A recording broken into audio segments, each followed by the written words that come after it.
প্রস্রাব করার পর টিস্যু ব্যবহার করি, তবুও প্রস্রাব শেষে আবার দুই এক ফোঁটা বের হয়, কাপড়ে লাগে। এ অবস্থা আমার করণীয় কি? আমার স্ত্রীকে নামাজের কথা বললে রাগ করে, আমার করণীয় কি? টাকনুর নিচে কাপড় পরা হারাম, কিন্তু অনেকের জুব্বা টাকনুর নিচে চলে যায়, এটা কি জায়েজ? অজু করার পর যদি কাশির সাথে সামান্য একটু পেশাব হয়, তাহলে কি অজু ভাঙবে? পেশাব সামান্য হলেও অজু ভেঙে যাবে। একেবারে অতি সামান্য বের হয়েছে, তারপরে কি হবে? অজু ভঙ্গ। অজু ভঙ্গের জন্য পেশাব অনেক পরিমাণে বের হইতে হবে এমন কোনো কথা। এক ফোঁটাও যদি বের হয় পেশাব, তারপরে কি হবে? অজু ভঙ্গ হয়ে যাবে।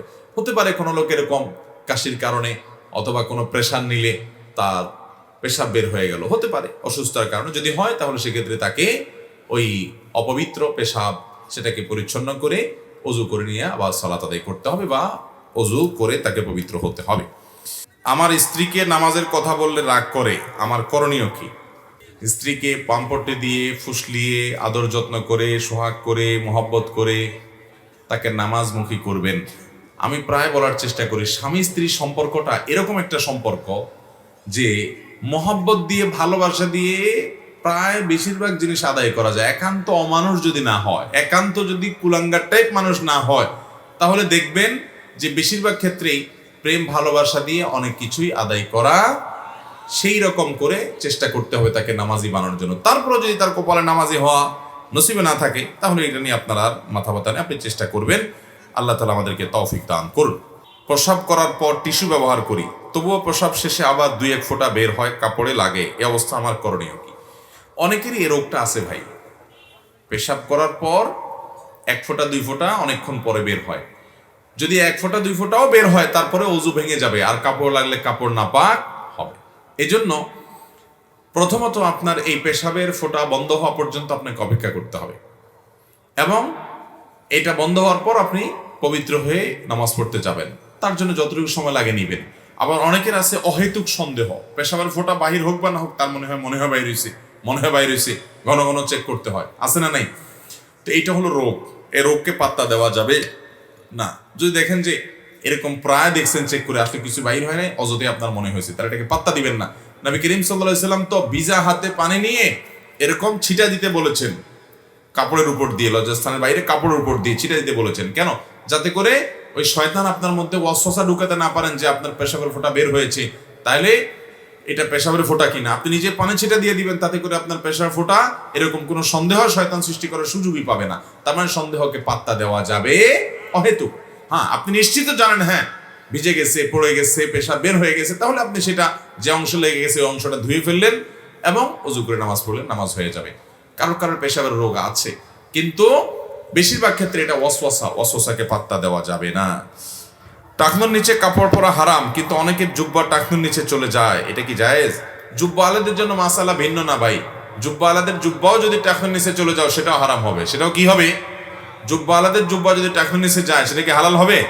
সেটা কি জায়েজ হবে? অনেক প্রবাসী ভাইরা সৌদি আরবে যায়, দুবাইতে যায়, বিভিন্ন দেশে, আরব দেশে যায়, যাওয়ার পর দেখে ইয়া লম্বা লম্বা জুব্বা আলা হুজুর, আবার মাথায় টুপিও আছে, টুপির উপর আবার একটা লম্বা রুমালও আছে, মাশাআল্লাহ। এই লোক টাকনুর নিচে পায়জামা তো পড়তেছে, জুব্বা তো পড়তেছে, আবার দেখা যায় যে আপনার 3 আঙ্গুলের একটা সিগারেটও ধরে টানতেছে, আছে না নাই? তো এগুলো দেখে আমাদের অনেক বাংলাদেশি ভাইরা চিন্তা করে, হায় হায় রে, কি কলিকাল আসলো, এত লম্বা জুব্বা পরে মাথায় টুপি দিয়ে আবার উপরে রুমাল লাগায়া সিগারেট টান দিতেছে, টাকনুর নিচে পাঞ্জাবি চলে গেছে। ভাইরা আমার, ওইটা সৌদি আরবের মানুষদের জাতীয় পোশাক, তাদের সামাজিক কালচার ওটা। এটা দিয়ে আপনি আলেম বা তাকে হুজুর মনে করার কোনো কারণ। সবচেয়ে বড় কথা হলো, এমনকি কোনো আলেমও যদি জুব্বা পরে, সেই জুব্বা যদি টাকনুর নিচে চলে যায়, তো সেটা হারাম হবে, সেটা হালাল হবে। মা আসফালা মিনাল কাবাইনি ফাফিন্নার, টাকনুর নিচে যা গেল সেটা জাহান্নামে যাবে। অতএব সেটা জুব্বা হোক, সেটা চাদর হোক, সেটা আপনার লুঙ্গি হোক, সেটা পায়জামা হোক, সেটা প্যান্ট হোক, হারাম হবে। তবে হ্যাঁ, মোজা যদি হয়, তো মোজা তো থাকেই নিচ থেকে, ওইটার কথা ভিন্ন, সেটা জায়েজ। প্রশ্ন হলো, নাসিরউদ্দিন আলবানী, বিন বাজ, ইবনে উসাইমিন, ওনারা কি গ্রহণযোগ্য আলেম ছিলেন?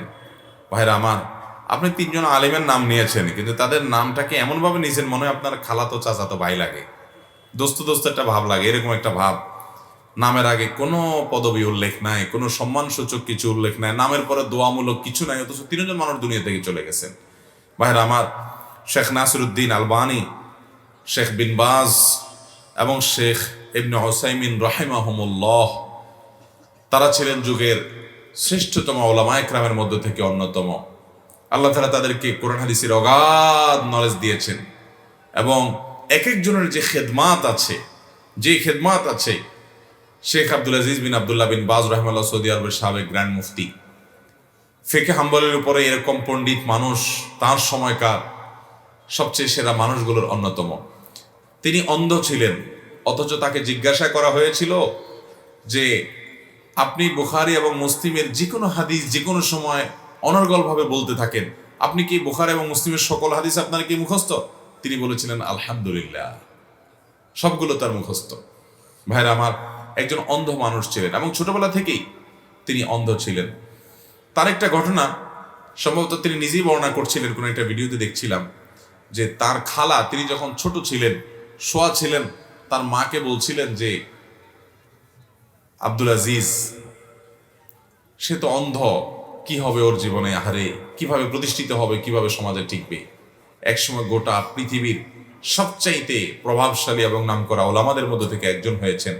হাজার হাজার আলেমরা তার সামনে দোজানো হয়ে, ছাত্র হয়ে গৌরবের সাথে নিজেদের পরিচয় উল্লেখ করতে পেরেছেন যে আমি বিন বাজ রাহিমাহুল্লাহর ছাত্র। ভাইরা আমার, এমন কোনো মাসআলা পাওয়া যায় না যেই মাসআলায় তার জবাব পাওয়া যায় না, এবং কোরআন এবং হাদিস থেকে একজন অন্ধ মানুষ এত পরিমাণ নুসুসের হাফেজ, যেটা আপনি খুঁজে খুব বেশি একটা সারা দুনিয়াতে খুঁজে অনেক বেশি পাবেন না। ভাইরা, এত বড় মাপের আলেম ছিলেন রাহিমাহুল্লাহ রাহমাতাম ওয়াসিআ, ঠিক বিন বাজ রাহিমাহুল্লাহ এবং শেখ নাসিরউদ্দিন আলবানী রাহিমাহুল্লাহ।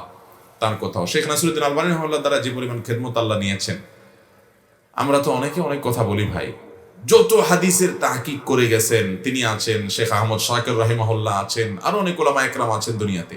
যে তিনজনের নাম বলেছেন, আমরা বলতে চাই তারা যুগের শ্রেষ্ঠতম ওলামা ইকরাম, আপন সময়ের শ্রেষ্ঠতম ওলামাদের মধ্য থেকে তারা ছিলেন। আল্লাহ তাআলা তাদের ভুল ত্রুটি মাফ করে তাদেরকে জান্নাতুল ফেরদাউসের আলা মাকাম দান করুন, বলুন আমিন। ভাইরা আমার, এই সমস্ত ওলামা ইকরাম এবং আরো যত ওলামা ইকরাম আছেন, আপনার সাথে কোনো বিষয়ে এই সমস্ত ওলামা ইকরামের আপনি অনুসারী নাও হতে পারেন, আপনি এই সমস্ত ওলামাদের প্রতি বিদ্বেষ রাখবেন না, বিদ্বেষমূলক মন্তব্য করবেন না। শুধু ওনারা নন, যে কোনো ওলামা ইকরাম সম্পর্কে। ভাইরা আমার, ওলামা ইকরাম সম্পর্কে আমরা আজকাল সাধারণ মানুষ এমন এমন কথা বলে ফেলি যেগুলো আসলে রীতিমতো বেয়াদবির শামিল। সূরা হুজুরাতের শুরুতেই আপনি তাকায় দেখেন, আমাদেরকে আদব শেখানো হয়েছে। মুসলমান বেয়াদব হতে পারে। আল্লাহ তাআলা ওলামাদের কদর করা, তাদের মর্যাদাকে অনুধাবন করার তৌফিক আমাদেরকে দান করুন। আমি কোনো আলেমকে অনুসরণ না করতে পারি, কিন্তু শ্রদ্ধার কোনো ঘাটতি হতে পারে